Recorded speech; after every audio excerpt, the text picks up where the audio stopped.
बुद्धि को अपना गुलाम बना लो, जीत निश्चित होगी। ऐसा गौतम बुद्ध ने कई सालों पहले अपने शिष्यों को क्यों कहा था? इसके पीछे का रहस्य क्या है? तो इसके बारे में ही हम आज के इस वीडियो में कहानी के माध्यम से जानेंगे।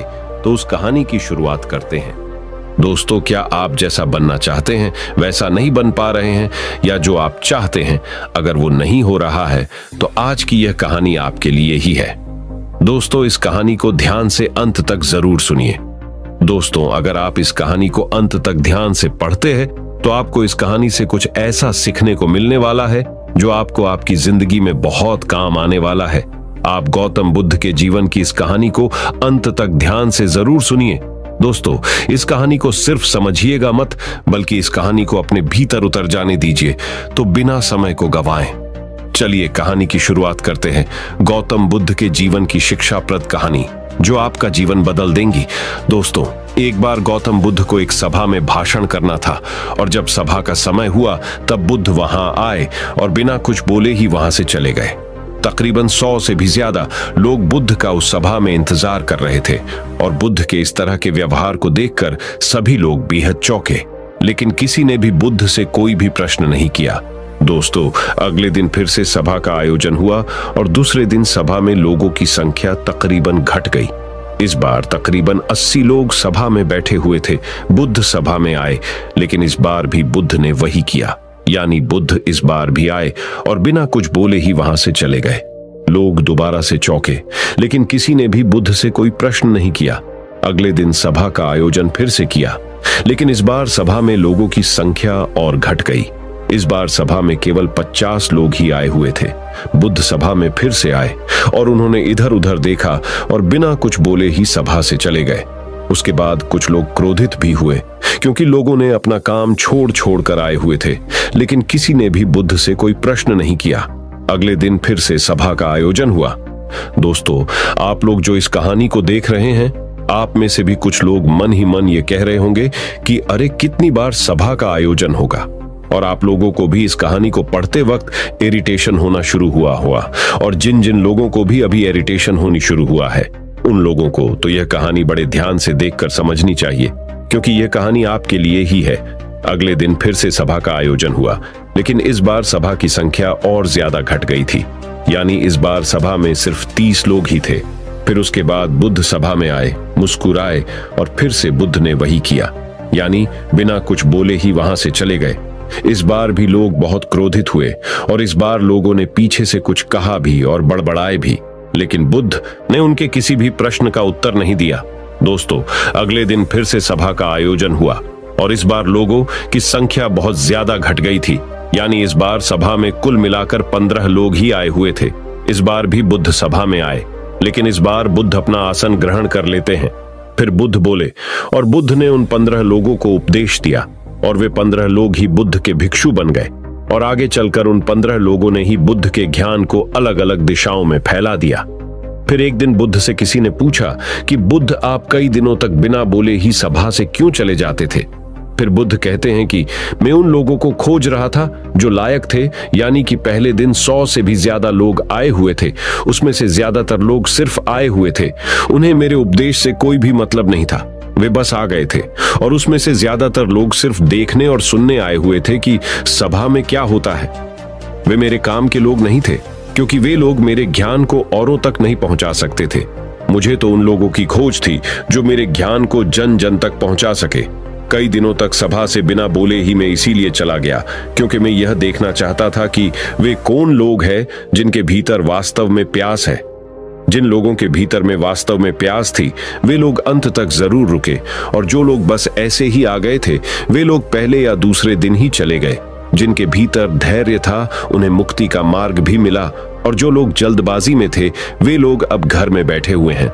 सवाल यह नहीं है कि मैं तुम्हें क्या दे सकता हूं, बल्कि सवाल यह है कि तुम क्या ले सकते हो। तुम्हारा पात्र कितना बड़ा है और कितने के तुम हकदार हो। जितने के तुम हकदार हो, उससे ज्यादा तुम्हें नहीं मिलेगा। फिर वह व्यक्ति बुद्ध से पूछता है कि बुद्ध लायक कैसे बने? फिर बुद्ध कहते हैं कि धैर्य के द्वारा। जिस व्यक्ति के अंदर धैर्य है, वह अपने जीवन में कुछ भी पा सकता है। सभा में जितने भी लोग आए हुए थे, और उसमें से अंत तक वही रुके जिनके अंदर धैर्य था। चाहे तुम्हारे जीवन में तुम्हारा लक्ष्य जो कुछ भी हो, लेकिन तुम बिना धैर्य के सफलता के चरम तक नहीं पहुंच सकते। फिर वह व्यक्ति बुद्ध से पूछता है कि कोई व्यक्ति अपने भीतर के धैर्य को कैसे बढ़ाए। इस पर गौतम बुद्ध कहते हैं कि निरंतर अभ्यास के द्वारा हम अपने भीतर के धैर्य को बढ़ा सकते हैं। जैसे कोई व्यक्ति जब ध्यान करना शुरू कर देता है तो उसका मन उसके सामने कई सारे अड़चने लाता है, लेकिन उसका धैर्य उसे एक दिन उसके लक्ष्य तक जरूर पहुंचा देता है। फिर वह व्यक्ति बुद्ध से कहता है कि मैं समझ गया, बुद्ध मैं समझ गया, यानी मुझे धैर्य के साथ निरंतर अभ्यास करने की आवश्यकता है। दोस्तों, अब आपको समझ आ गया कि आपके पास वो क्यों नहीं है जो आप पाना चाहते हैं, क्योंकि आप उसके लायक नहीं हैं। आप लायक तभी बनेंगे जब आप अपने भीतर धैर्य को बढ़ाएंगे। और धैर्य कैसे बढ़ेगा? धैर्य बढ़ेगा निरंतर अभ्यास के द्वारा। और अभ्यास कौन करेगा? अभ्यास करेंगे आप, तो फिर करते क्यों नहीं? दोस्तों, खुद से ईमानदारी के साथ एक प्रश्न जरूर पूछिए कि जो आप भविष्य में बनना चाहते हैं उसके लिए क्या आप धैर्य के साथ कर्म कर रहे हैं? दोस्तों, अगर उसका उत्तर नहीं है तो अपनी असफलता के लिए जिम्मेदार आप खुद होंगे। दोस्तों, आज की यह गौतम बुद्ध की शिक्षाप्रद कहानी आपको पसंद आई होगी तो नीचे कमेंट बॉक्स में यस जरूर लिखें। तो चलिए गौतम बुद्ध की दूसरी कहानी की शुरुआत करते हैं, जिसमें उन्होंने सफलता के रहस्यमय 10 उपदेश दिए हैं। दोस्तों, अगर आप अपने लाइफ के हर एक क्षेत्र में सफलता प्राप्त करना चाहते हैं तो महात्मा बुद्ध के 10 उपदेश आपको सही रास्ते तक ले जाने में बहुत ज्यादा हेल्प करेंगे। तो दोस्तों, बिना समय को गंवाएं, चलिए जानते हैं गौतम बुद्ध के 10 उपदेश के बारे में जो आपकी जिंदगी बदल देंगे।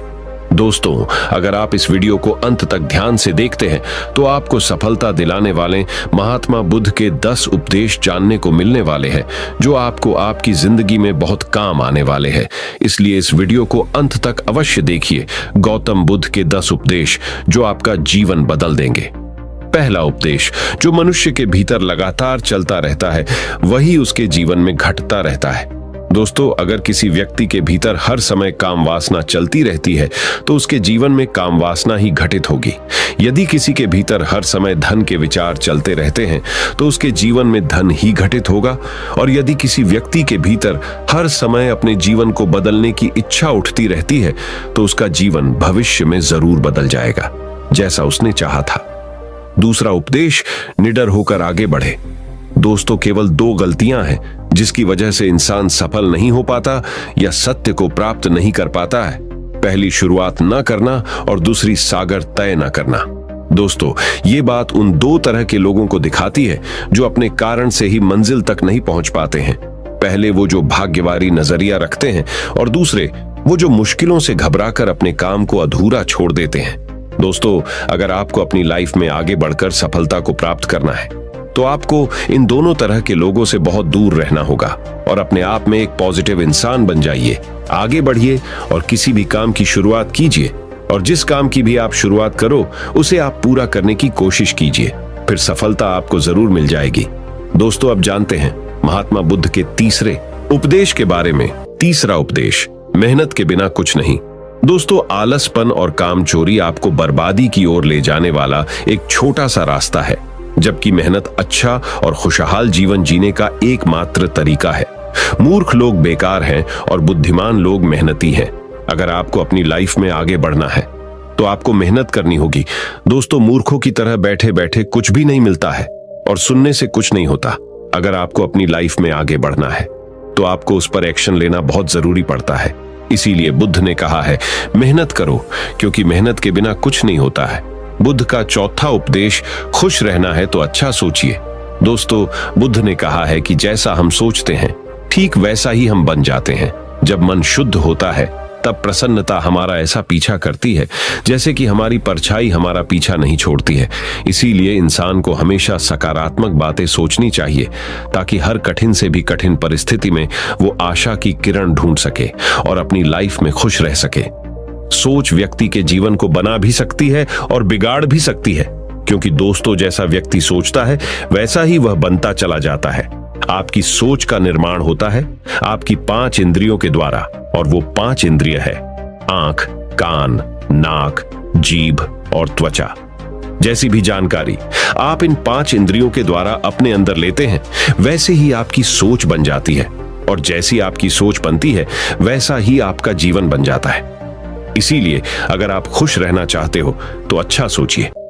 बुद्ध का 5वां उपदेश, वर्तमान में जिए। दोस्तों, महात्मा बुद्ध ने कहा है कि अपने आज में जिए और भविष्य का सपना मत देखिए। अपने मन को हमेशा वर्तमान क्षण पर केंद्रित करें, क्योंकि यही एक रास्ता है अपने दुख और चिंताओं से मुक्ति पाने का, और यही तरीका आपको शांति की ओर ले जा सकता है। दोस्तों, ये सभी बातें हम सब पर लागू होती है, क्योंकि अक्सर हम अपनी बुरी आदतों का रोना रोते हैं या बेहतर भविष्य की कामना करते हैं, जिसके वजह से हम परेशान हो जाते हैं और उसके वजह से हम अपना आज खराब कर लेते हैं, जबकि आज ही सत्य है। दोस्तों, अगर हम अपना आज सुधार लेते हैं तो हमारा आने वाला कल अपने आप ठीक हो जाएगा, और हमें जिस चीज में खुशी चाहिए उसे हम आज ही के समय में पा लेंगे। छठा बुद्ध का उपदेश, शांति से रहना है तो शांति रहने दो। दोस्तों, बुद्ध ने कहा है कि जो आपको प्राप्त हुआ है उसकी तारीफ न करें और ना ही दूसरों से ईर्ष्या करें। जो लोग दूसरों से ईर्ष्या करते हैं वे लोग मन ही मन शांति कभी प्राप्त नहीं करते, या इसलिए खुद भी खुश रहिए और दूसरों को भी खुश रहने दें। दोस्तों, जो इंसान दूसरों से नफरत करता है वो कभी भी खुश नहीं रह सकता है और उसकी जिंदगी में कभी भी खुशी नहीं आती है। इसीलिए अगर आपको खुश रहना है तो आप दूसरों को शांति से रहने दें। बुद्ध का 7वां उपदेश, अच्छी संगत में रहे। दोस्तों, बुद्ध ने कहा है कि एक जंगली जानवर के मुकाबले एक कपटी और बुरा मित्र ज्यादा खतरनाक होता है। एक जंगली जानवर सिर्फ आपके शरीर को घाव कर सकता है, लेकिन एक बुरा मित्र आपके मन पर घाव कर सकता है। इसीलिए इंसान के सामाजिक और मानसिक विकास के लिए उसके आसपास के वातावरण पर जोर दिया जाता है। जैसी आपकी संगति होगी, ठीक वैसे आप बनते जाएंगे। जैसी संगति में हम रहेंगे वैसा हमारा व्यवहार होगा और वैसी ही हमारी जिंदगी बनेगी। इसीलिए बुद्ध ने कहा है कि हमेशा अच्छी संगत में रहे, ना कि बुरी संगत में। बुद्ध का 8वां उपदेश, अपने मन को नियंत्रित करे। दोस्तों, बुद्ध ने कहा है कि ना ही संसार बुरा है और ना ही सन्यास बुरा है। अगर कुछ बुरा है तो वो है व्यक्ति का विचलित मन, जो उसे कहीं टिकने नहीं देता है। इसीलिए हमें हर क्षण अपने मन को समझने का प्रयास करना चाहिए। दोस्तों, जो लोग अक्सर थका हुआ महसूस करते हैं उन्हें मैं बताना चाहता हूं कि आपकी थकावट का कारण यही है कि आपके मन में अनगिनत विचार चल रहे हैं, जो कि आपके शरीर की ऊर्जा को खत्म कर रहे हैं। बुद्ध का 9वां उपदेश, व्यक्ति को व्यभिचार नहीं करना चाहिए। दोस्तों, बुद्ध ने कहा है कि व्यक्ति को व्यभिचार नहीं करना चाहिए, क्योंकि व्यभिचार व्यक्ति को उसकी ही नजरों में छोटा बनाता है और छोटा व्यक्ति कभी भी कुछ बड़ा हासिल नहीं कर सकता। बुद्ध का 10वां उपदेश, क्रोध अग्नि के समान है। दोस्तों, बुद्ध ने कहा है कि क्रोध अग्नि के समान है। व्यक्ति उसे बुझाना तो चाहता है, लेकिन वह उसमें सूखी लकड़ियां डालता है, जिसके कारण वह बुझने के बजाय और भी ज्यादा बढ़ता है। यदि आप अपने क्रोध को खत्म करना चाहते हो तो उसे भोजन देना बंद कर देना होगा। दोस्तों, क्रोध का भोजन है बेवजह की इच्छाएं, अहंकार और जागरूकता की कमी और नासमझी। यदि आप क्रोध को ये सभी भोजन नहीं दोगे तो आपको क्रोध कभी नहीं आएगा। दोस्तों, ये थे वो गौतम बुद्ध के द्वारा दिए उपदेश। आप सभी को कैसे लगे? नीचे कमेंट बॉक्स कमेंट करके जरूर बताएं। तो चलिए दोस्तों, अब हम गौतम बुद्ध से जानेंगे दुखों से मुक्ति कैसे पाएं। उसके ऊपर एक प्रेरणादायक कहानी हम आपको अभी सुनाएंगे। तो चलिए उस कहानी की शुरुआत करते हैं। दुखों से मुक्ति की प्रेरणादायक कहानी। दोस्तों, एक बार पहाड़ों के बीच बसे एक छोटे से गांव में प्रिया नाम की एक महिला रहती थी। प्रिया ने अपने जीवन में बहुत दुखों का अनुभव किया था। उसने कम उम्र में अपने माता पिता को खो दिया था और एक ऐसे व्यक्ति से शादी कर ली थी जो उससे प्यार नहीं करता। प्रिया का पति शराबी था और अक्सर उसे शारीरिक और भावनात्मक रूप से प्रताड़ित करता था। प्रिया ने कई वर्षों तक इस दर्द को सहा था। एक दिन वह इसे सहन नहीं कर सकी और उसने यह फैसला किया कि वह उस दुख से मुक्त होना चाहती है जिसने इतने लंबे समय तक उसके जीवन को त्रस्त कर रखा था। वह जानती थी कि अगर वह एक सुखी जीवन जीना चाहती है या स्वतंत्रता का अनुभव करना चाहती है तो उसे अपना घर छोड़ना होगा। इसलिए एक रात उसने अपना एक छोटा सा बैग पैक किया और घर से निकल गई। प्रिया ने अपने गहने भी रख लिए थे, जिन्हें बेचकर वह अपने सफर में आगे बढ़ सकती थी। जब वह सुनसान सड़क पर चल रही थी तो उसे राहत का एहसास हुआ। लंबे समय में पहली बार उसे लगा कि उसका अपने जीवन पर नियंत्रण है। प्रिया को नहीं पता था कि वह कहां जा रही है, लेकिन वह जानती थी कि उसे आगे बढ़ते रहना है। दिन हफ्तों में बदल गए और प्रिया अपने घर से बेहद दूर आ चुकी थी। उसे रास्ते में कई बाधाओं का सामना करना पड़ा, लेकिन वह आगे बढ़ती गई। उसने उस जीवन को पीछे छोड़ दिया था जिसने उसे इतना दर्द दिया था, और उसने कभी पीछे मुड़कर नहीं देखने का निश्चय किया था। चलते चलते प्रिया की मुलाकात एक वृद्ध आशी से हुई, जो नदी के किनारे एक छोटी सी झोपड़ी में रहते थे। प्रिया ने राशि से पूछा कि क्या वह उस दुख से मुक्ति पाने में उसकी मदद कर सकते हैं जिसने उसके जीवन को बर्बाद कर दिया था। आशी ने प्रिया को देखा और कहा, बच्ची, दुख से मुक्ति अपने आप बाहर नहीं मिल सकती। यह मन की एक अवस्था है जिसे व्यक्ति को भीतर से विकसित करना चाहिए। आपको अतीत को छोड़ना और वर्तमान क्षण में जीना सीखना चाहिए, तभी आप सच्ची स्वतंत्रता का अनुभव कर पाओगे। प्रिया ने आशी की बातों को ध्यान से सुना और उसने महसूस किया कि वह बहुत लंबे समय से अपने अतीत को पकड़े हुए थी, इसीलिए उसका दर्द कम नहीं हो पा रहा था।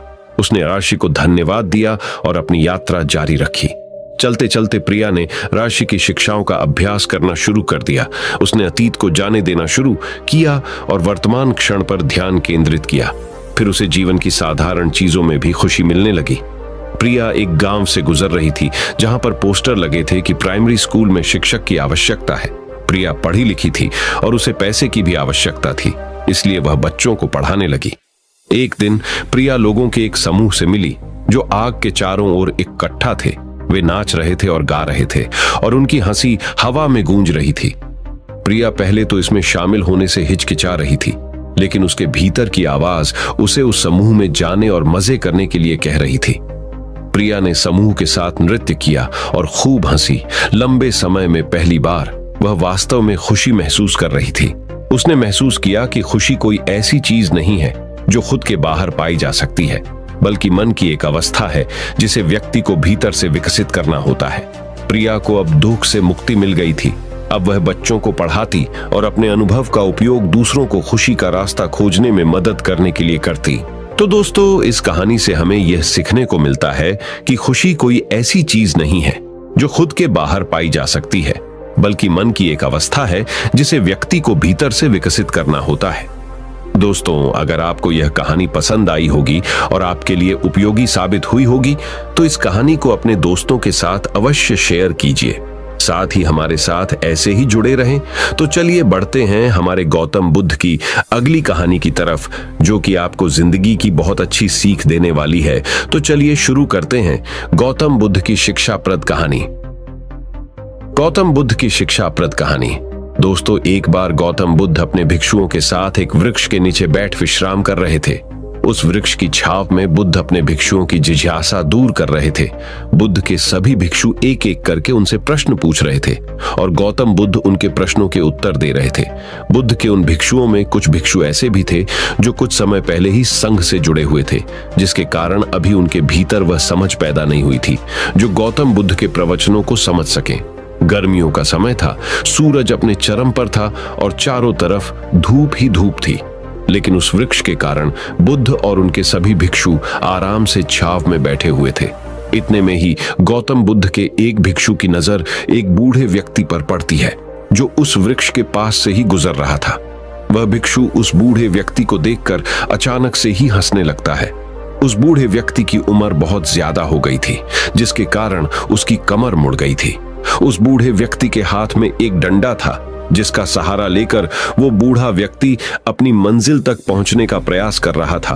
उस बूढ़े व्यक्ति का शरीर केवल हड्डियों का ढांचा मात्र अपने भिक्षु को हंसते हुए देख बुद्ध उससे कहते हैं कि मेरे प्रिय भिक्षुओं, कृपा कर हंसो मत, क्योंकि जिस व्यक्ति को देखकर तुम अभी हंस रहे हो वो कोई साधारण व्यक्ति नहीं है, बल्कि वह व्यक्ति इसी क्षण तुम्हारे जीवन को रूपांतरित करने की क्षमता रखता है जो आज तक मैं तुम्हें सिखा नहीं पाया।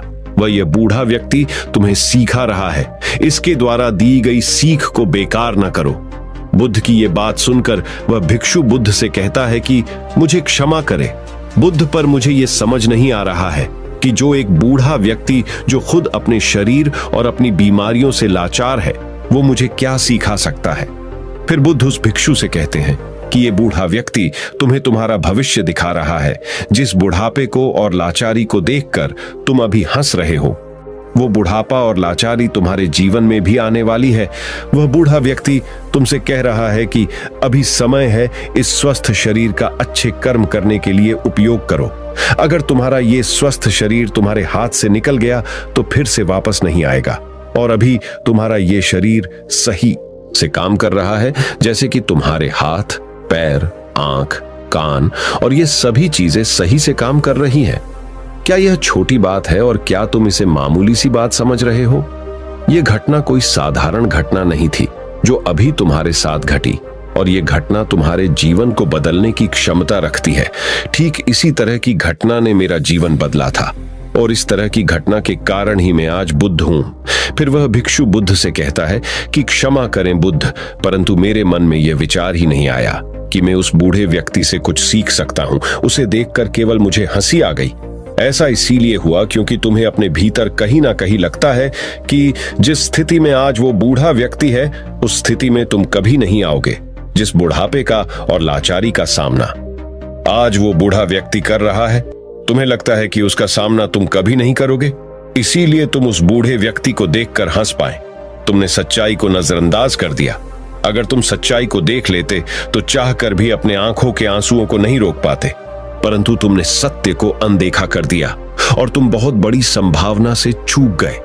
बुद्ध की ये बात सुन वो भिक्षु बुद्ध से क्षमा मांगता है और ये निश्चय करता है कि वह अपने स्वास्थ्य का उपयोग अपने अहंकार को बढ़ाने में नहीं, बल्कि परम सत्य को पाने में करेगा। दोस्तों, जो लोग इस कहानी को पढ़ रहे हैं, हो सकता है कि आप बड़ी बड़ी समस्याओं में हो, या हो सकता है कि आप परेशानियों में हो, लेकिन फिर भी एक बात को हमेशा ध्यान में रखना है कि जब तक आपका स्वास्थ्य ठीक है, तब तक आप किसी भी बड़ी से बड़ी समस्या से बाहर आ सकते हैं। दोस्तों, इसीलिए बुद्ध ने कहा है कि हमारा स्वास्थ्य हमारा सबसे बड़ा उपहार है जो हमें इस सृष्टि से मिला हुआ है, इसीलिए इसका उपयोग सही से करें। दोस्तों, आपको यह गौतम बुद्ध की शिक्षाप्रद कहानी कैसी लगी? कृपया हमें नीचे कमेंट बॉक्स में कमेंट करके जरूर बताएं, और आपको यह कहानी पसंद आई होगी तो अपने दोस्तों के साथ इसे अवश्य शेयर कीजिए। तो दोस्तों, अब हम जानेंगे गौतम बुद्ध के अनुसार सच्चाई में सफलता की कुंजी क्या है। तो बिना देर किए गौतम बुद्ध की रहस्यमयी कहानी की शुरुआत करते हैं। हर व्यक्ति अपने जीवन में कुछ पाना चाहता है, कुछ बनना चाहता है, लेकिन कुछ % लोग ही अपने उस सपने को पूरा कर पाते हैं जो वे हर वक्त देखते रहते हैं। इसके पीछे क्या कारण है? क्या आप जानना चाहते हैं? अगर हाँ, तो यह कहानी आपके लिए ही है। दोस्तों, यह कहानी गौतम बुद्ध की जीवन से ली गई है, और इस कहानी को अगर आप अंत तक देखते हैं तो आपको समझ में आ जाएगा कि सफलता की कुंजी क्या है और सफलता के लिए क्या आवश्यक है। तो चलिए कहानी की शुरुआत करते हैं। दोस्तों, एक बार गौतम बुद्ध अपने कुछ भिक्षुओं के साथ एक गांव से गुजर रहे थे, और उस गांव में पानी की व्यवस्था बिल्कुल भी नहीं थी, जिसके कारण लोगों को अपने गांव से बेहद दूर पानी लाने के लिए जाना पड़ता था। उस गांव के निकट ही बहुत बड़ा मैदान था जिसमें बहुत सारे छोटे छोटे घड़े खुदे हुए थे। बुद्ध के सभी भिक्षुओं में से एक भिक्षु जिज्ञासावश गौतम बुद्ध से पूछता है कि इस मैदान पर जो घड़े खुदे हुए हैं उनका क्या उपयोग है। अपने भिक्षु का प्रश्न सुनकर बुद्ध मुस्कुराते हैं और कहते हैं कि मेरे प्रिय भिक्षु, इस गांव में पानी की बड़ी समस्या है, और इसीलिए इस गांव के लोगों ने पानी की खोज में ये छोटे छोटे गड्ढे खोदे हुए हैं। सुनते ही वह बौद्ध भिक्षु दौड़कर वहां पर चला जाता है और उन गड्ढों में पानी खोजने लगता है, परंतु उस बौद्ध भिक्षु को उन गड्ढों में एक पानी की बूंद भी नहीं मिलती। उसके बाद वो गौतम बुद्ध के पास वापस आकर पूछता है कि बुद्ध, इन गड्ढों में तो पानी है ही नहीं। उसके बाद गौतम बुद्ध मुस्कुराते हैं और अपने भिक्षु से कहते हैं कि प्रिय भिक्षु, क्या तुम्हें वहां दूर लोगों की जाती भीड़ दिख रही है? इस पर बौद्ध भिक्षु कहता है कि हाँ बुद्ध, मैं देख सकता हूं। इसके बाद बुद्ध कहते हैं कि वे सभी लोग इस गांव से बहुत दूर एक नदी है, वहां पर से पानी लेने के लिए जा रहे हैं। उसके बाद बुद्ध का भिक्षु बुद्ध से पूछता है कि बुद्ध, क्या इस गांव के आसपास के जमीन में पानी बिल्कुल भी नहीं है? इस पर बुद्ध कहते हैं कि पानी तो है, लेकिन इस गांव में ऐसा कोई नहीं है कि उस पानी तक पहुंच सके। इसके बाद बौद्ध भिक्षु कहता है कि मैं कुछ समझा नहीं बुद्ध। इसके बाद गौतम बुद्ध कहते हैं कि क्या तुम इस मैदान पर खुदे हुए गड्ढे देख रहे हो? इस मैदान पर खुदे हुए ये सभी घड़े पानी की खोज में खुदे हुए हैं, लेकिन एक भी गड्ढे से पानी प्राप्त नहीं हुआ है। जानते हो क्यों? क्योंकि परिश्रम तो किया गया, लेकिन सही दिशा में नहीं किया गया है। अगर ये सब गांव वाले अलग अलग 100 गड्ढे खोदने के बजाय सिर्फ एक ही गड्ढे को 100 गड्ढों की बराबर खोदते, तो ये सब गांव वाले पानी तक अवश्य पहुंच जाते। दोस्तों, मनुष्य का मन भी इस प्रकार ही है। वह एक ही समय में 100 दिशाओं में भागता है। अगर मनुष्य अपने मन को एक ही दिशा में लगाए तो वह अपने लक्ष्य तक जरूर पहुंचेगा, परंतु बहुत ही कम लोग इस बात को समझ पाते हैं। कुल मिलाकर सफलता की कुंजी क्या है? दोस्तों, आपकी असफलता का कारण आपका मन ही है, और आपके मन का 100 अलग अलग दिशाओं में भागना, और आपको इसे किसी एक दिशा में केंद्रित ना कर पाना है। जब तक आपका मन पूरी एकाग्रता के साथ किसी एक दिशा में नहीं चलेगा, तब तक आप अपनी मंजिल तक नहीं पहुंच सकते हैं, और तब तक आप सफल नहीं हो सकते, चाहे आप कितना भी प्रयास क्यों न कर लें। इसीलिए कोई व्यक्ति अगर अपने लक्ष्य को हासिल करना चाहता है तो उसे अपने मन को एक ही दिशा में लगाना चाहिए, क्योंकि कठिन परिश्रम करना बेकार है यदि उसे सही दिशा में नहीं किया जाए। तो दोस्तों, आज आपने सफलता की कुंजी क्या है? कहानी के जरिए यह सीखा कि कठिन परिश्रम करना बेकार है यदि उसे सही दिशा में नहीं किया जाए। तो दोस्तों, चलिए बढ़ते हैं हमारे आखिरी कहानी की तरफ, जो कहानी है भाग्य के ऊपर, कि भाग्य का लिखा कभी नहीं मिटता। इस विषय पर हम गौतम बुद्ध की एक रहस्यमयी कहानी आपको सुनाएंगे। किसी गांव में एक बहुत ही ज्ञानी पंडित रहता था। एक दिन वह अपने बचपन के दोस्त से मिलने के लिए दूसरे गांव में जा रहा था। उसका वह दोस्त बचपन से ही गूंगा और एक पैर से अपाहिज था। उस पंडित के गांव से उसके दोस्त का घर काफी दूर था। वहां जाने के लिए बीच बीच में कई सारे छोटे छोटे गांव पड़ते थे। पंडित रास्ते में अपनी धुन में चला जा रहा था। चलते चलते उसकी मुलाकात एक व्यक्ति से होती है। वह भी पंडित के साथ चलने लगता है।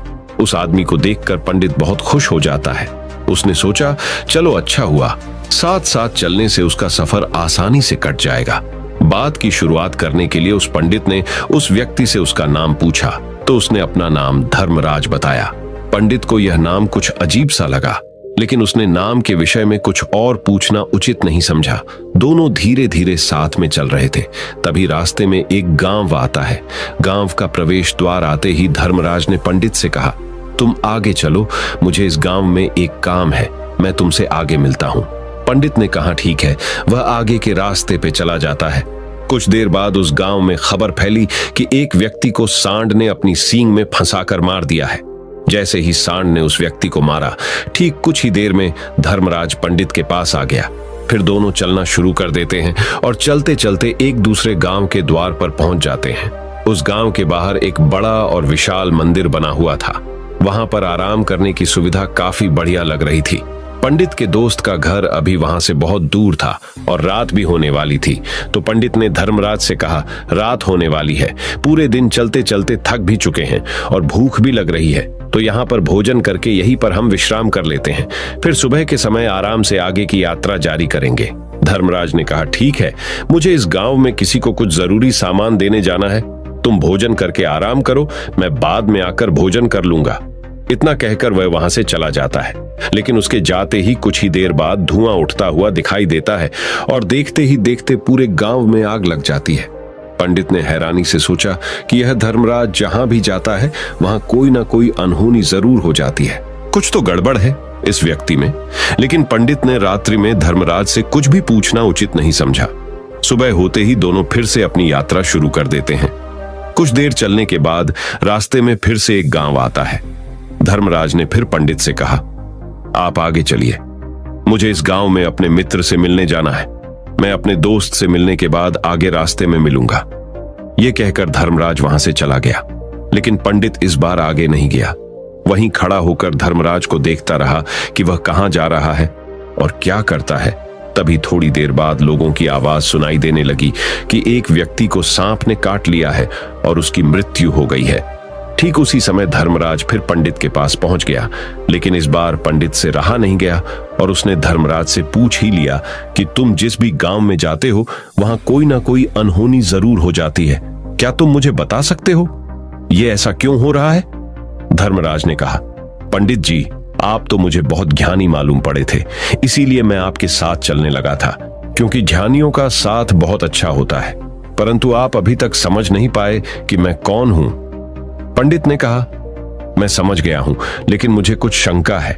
अगर आप ही अपना उपयुक्त परिचय दे दें तो मेरे लिए आसानी होगी।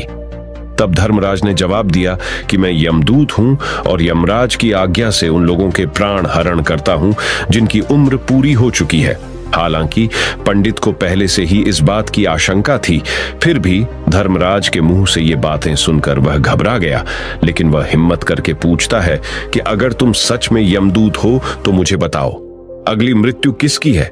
धर्मराज ने जवाब दिया, अगली मृत्यु तुम्हारे उसी मित्र की है जिससे तुम मिलने जा रहे हो, और उसकी मृत्यु का कारण भी तुम ही बनोगे। ये बात सुनकर पंडित सहम गया और सोच में पड़ गया कि अगर सच में यह धर्मराज यमदूत हुआ तो उसकी बात भी सच होगी और उसके कारण मेरे बचपन के सबसे अच्छे मित्र की मृत्यु हो जाएगी। तो सबसे अच्छा तो यही होगा कि मैं अपने मित्र से मिलने ही ना जाऊं, कम से कम मैं उसकी मृत्यु का कारण तो नहीं बनूंगा।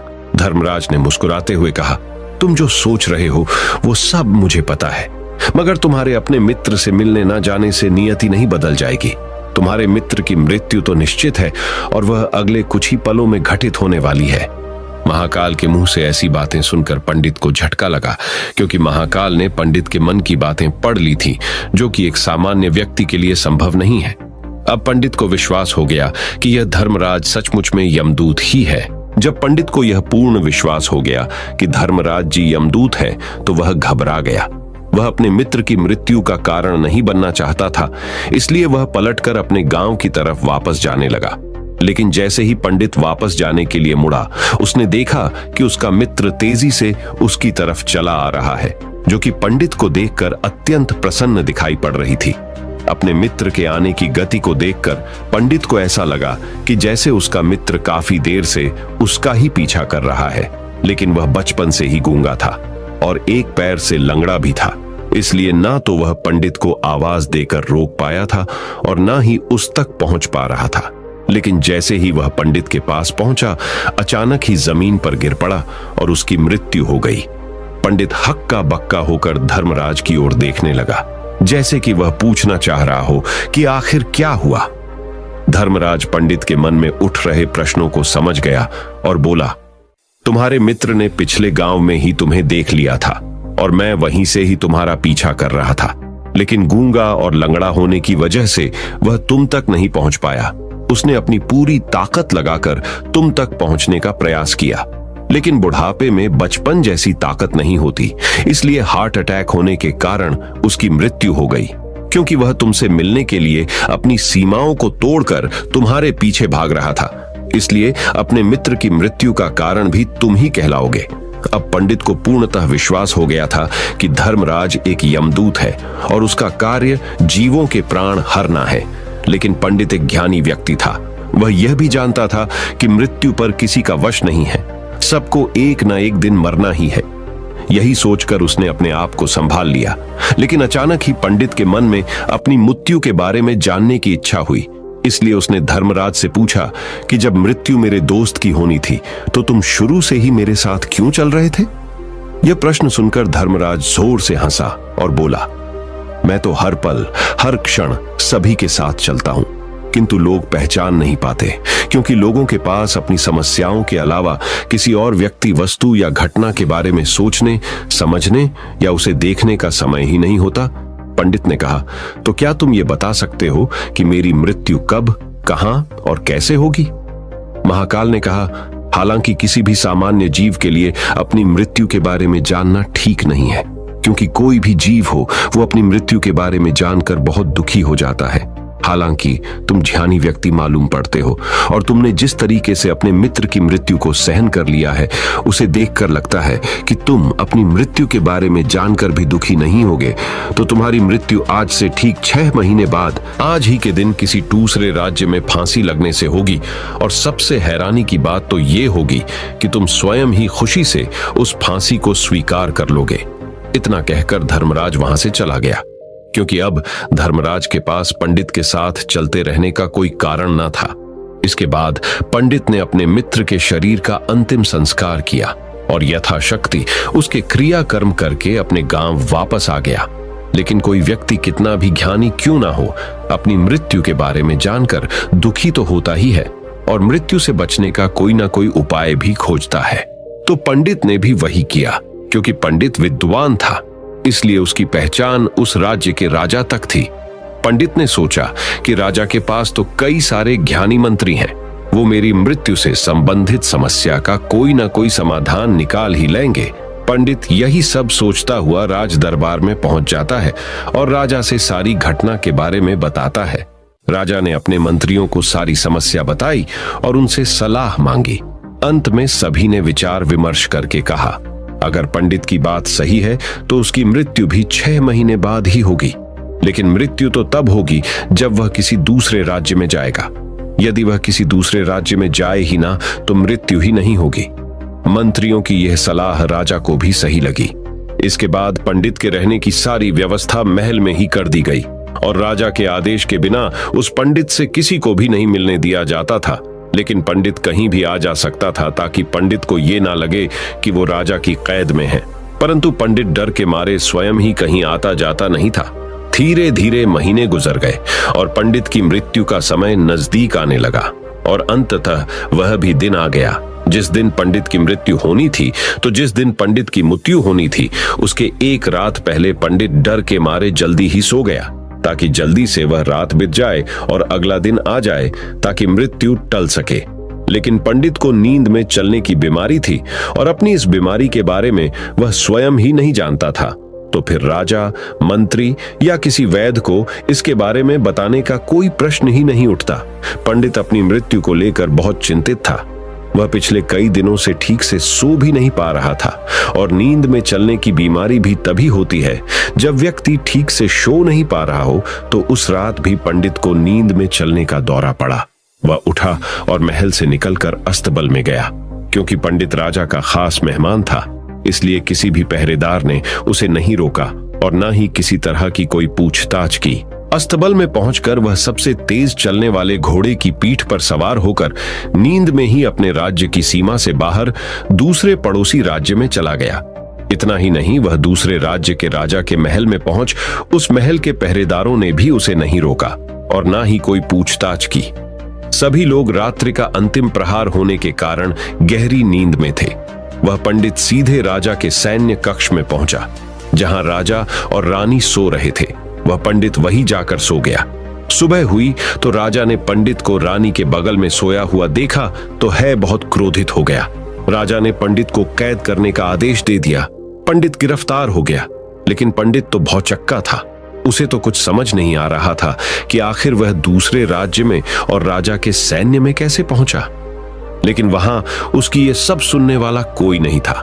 राजा ने पंडित को दरबार में पेश करने का आदेश दिया। कुछ देर बाद उस पंडित को दरबार में लाया गया।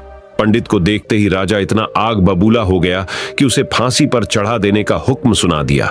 फांसी की सजा सुनकर पंडित कांप गया, लेकिन फिर भी थोड़ी सी हिम्मत जुटाकर राजा से बोला, महाराज, मैं नहीं जानता कि मैं राजमहल तक कैसे पहुंचा। मैं यह भी नहीं जानता हूं कि आपके सैन्य कक्ष तक मैं कैसे आया और आपके महल के किसी पहरेदार या सैनिक ने मुझे रोका क्यों नहीं। लेकिन मैं इतना जरूर जानता हूं कि आज मेरी मृत्यु होनी थी और वो होनी भी जा रही है। राजा को यह बात थोड़ी अजीब लगी। उसने पंडित से पूछा, तुम्हें कैसे पता कि आज तुम्हारी मृत्यु होनी है? राजा के इस प्रश्न के जवाब में पंडित ने पिछले 6 महीने का सारा वाकया राजा को सुना दिया और बोला, महाराज, मेरा क्या, किसी भी सामान्य व्यक्ति में इतना साहस नहीं कि वह राजा के सैन्य कक्ष में राजा की उपस्थिति में रानी के साथ सो जाए। राजा को पंडित की बात में थोड़ा तर्क दिखाई पड़ा, परंतु उसने सोचा कि यह मृत्यु से बचने के लिए धर्मराज और उसके द्वारा अपनी मृत्यु की भविष्यवाणी की कहानी बना रहा है। इसलिए राजा ने पंडित से कहा, यदि तुम्हारी बात सत्य है और आज ये तुम्हारी मृत्यु का दिन है, जैसा कि यमदूत धर्मराज ने तुमसे कहा था, तो आज तुम्हारी मृत्यु का कारण मैं नहीं बनूंगा। लेकिन यदि तुम्हारी बात झूठी निकली तो निश्चित ही आज तुम्हारी मृत्यु का दिन होगा, क्योंकि जिस राज्य से पंडित आया था उस राज्य का राजा इस राजा का मित्र था। इसलिए इस राजा ने तुरंत अपने कुछ सैनिकों को पड़ोसी राजा के पास भेजकर पंडित की बात की, सत्यता का प्रमाण मांगा। सैनिकों को पड़ोसी राजा के पास भेजकर पंडित की बात की, सत्यता का प्रमाण मांगा। भेजे गए सैनिक शाम तक लौटे और उन्होंने राजा को बताया कि महाराज, पंडित जो कुछ भी कह रहा है वो सब सत्य है। पड़ोसी राज्य के राजा ने पिछले 6 महीने से पंडित के रहने की सारी व्यवस्था अपने ही महल में कर रखी थी। पंडित राजा का खास मेहमान था। कल शाम राजा आखिरी बार पंडित से उसके कक्ष में मिले थे और उसके बाद यह इस राज्य में कैसे पहुंच गया, इसकी जानकारी किसी को भी नहीं है। इसलिए उस राज्य के राजा के अनुसार पंडित को फांसी की सजा देना ठीक नहीं है। लेकिन राजा के सामने एक नई समस्या थी, क्योंकि उसने बिना पूरी बात जाने ही पंडित को फांसी की सजा सुना दी थी। इसलिए अगर पंडित को फांसी नहीं दी जाती तो राजा के वचन का अपमान हो जाएगा। लेकिन अगर राजा की बात का मान रखा जाए तो बेवजह ही एक निर्दोष व्यक्ति की मौत हो जाएगी। राजा ने अपने सभी मंत्रियों से इस बारे में सुझाव मांगा तो मंत्रियों ने राजा को सुझाव दिया कि महाराज, पंडित को एक कच्चे सूत के धागे से फांसी लगवा दी जाए। इससे आपके कथन का भी मान रह जाएगा और कच्चे सूत के धागे से पंडित को फांसी भी नहीं लगेगी और उसके प्राण भी बच जाएंगे। राजा को मंत्रियों का यह सुझाव पसंद आया और उसने ऐसा ही करने का आदेश दे दिया। पंडित के लिए कच्चे सूत के धागे से फांसी का फंदा बनाया गया और नियम के अनुसार पंडित को फांसी पर चढ़ाया जाने लगा। सभी लोग बहुत खुश थे कि ना तो पंडित मरेगा और ना ही राजा का वचन खाली जाएगा। पंडित को भी पूर्ण विश्वास था, ये सूत के धागे से तो उसकी मृत्यु हो ही नहीं सकती, इसलिए उसी पर चढ़ने के लिए तैयार हो गया। जैसा कि धर्मराज ने भविष्यवाणी की थी कि तुम खुद ही अपनी फांसी को स्वीकार करोगे। लेकिन जैसे ही पंडित को फांसी दी गई, सूत का धागा तो टूट गया, लेकिन टूटने से पहले उसने अपना काम कर दिया था। पंडित के गले की एक नस सूत के धागे के झटके से कट चुकी थी और पंडित जमीन पर पड़ा तड़प रहा था। उसी पल उसके गले से खून की फुहार निकल रही थी और देखते ही देखते पंडित का शरीर पूरी तरह से शांत हो गया। सभी लोग आश्चर्यचकित थे और पंडित को मरता हुआ देख रहे थे। किसी को विश्वास नहीं हो रहा था कि कच्चे सूत के धागे से भी किसी इंसान की मृत्यु हो सकती है। लेकिन घटना तो घट चुकी थी। नियति ने अपना काम कर दिया था और धर्मराज की भविष्यवाणी सच हो चुकी थी। श्रीमद् भागवत गीता में भगवान श्री कृष्ण ने कहा है, जो होना होता है वो होकर ही रहता है। हम चाहे कितनी ही सावधानी बरतें, कितना ही उपाय कर लें, लेकिन घटना और घटना की पूरी प्रणाली पहले से ही तय होती है, जिसे हम थोड़ा सा भी इधर उधर नहीं कर सकते हैं। दोस्तों, शायद इसीलिए ईश्वर ने हमें भविष्य जानने की क्षमता नहीं दी है, ताकि हम अपने जीवन को ज्यादा बेहतर तरीके से जी सकें। और यही बात उस पंडित पर भी लागू होती है। अगर पंडित ने महाकाल से अपनी मृत्यु के बारे में ना पूछा होता तो 6 महीने तक राजा के महल में कैद रहकर डर डर कर जीने की बजाय ज्यादा बेहतर जीवन जीता। तो दोस्तों, उम्मीद करता हूं आपको इस कहानी से एक अच्छी सीख मिली होगी। ये कहानी आपको कैसी लगी हमें कमेंट बॉक्स में कमेंट करके जरूर बताएं और इस वीडियो को अपने दोस्तों के साथ जरूर शेयर करें ताकि उन्हें भी इस कहानी से कुछ सीखने को मिल सके। धन्यवाद। नमो बुद्धाय।